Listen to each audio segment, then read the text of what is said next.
an AMI digital exclusive. Postcards from Halifax. Welcome to my hometown, the beautiful city of Halifax, Nova Scotia. I'm Laura Bain, and today I've made my way downtown to the Halifax Seaport Farmers Market to meet up with award-winning author Sarah Sawler and to learn some interesting facts about Halifax's more sinister history. Hi, I'm Sarah Sawler. I'm the author of 100 Things You Don't Know About Nova Scotia. I've also written a book called 100 Things You Don't Know About Atlantic Canada for kids. And today I want to share a couple of things that I discovered while researching both of these books. The first thing that I thought was interesting is that the first reported murder in Canada happened in Halifax.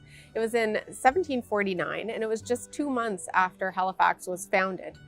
So it didn't take long for things to get a little rough around here. It happened over on Brunswick Street when a man casually tossed an insult at someone else, and that man reacted by stabbing him. He killed him, and he also injured a couple of other people who ran in to try and help.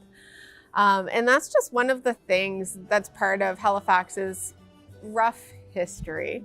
And you know, it's pretty upscale now. Things are pretty calm. They go pretty well here.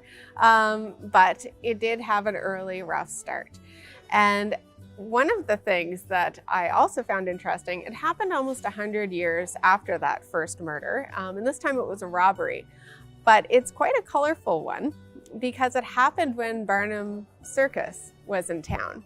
And it was over at the Scotiabank on Barrington Street. So before, Scotiabank was in another location from where it is now.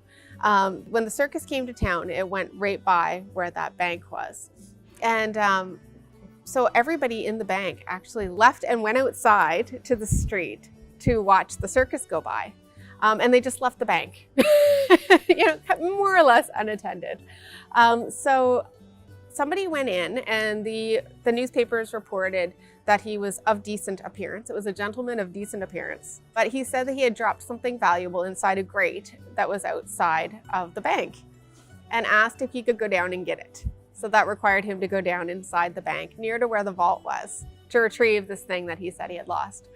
And it was either, I've read a couple different reports, it was either a clerk or a clerk's wife that let him in to go down to the basement of the bank and retrieve this object that he had lost. But when everybody came back in from watching the circus go by, they discovered that he had actually made away with $20,000, which at the time in the mid-1800s was quite a big chunk of money. And so yeah, those are just a couple of examples of the crimes that occurred in Halifax in the early days. Stream more AMI original content at AMI.ca.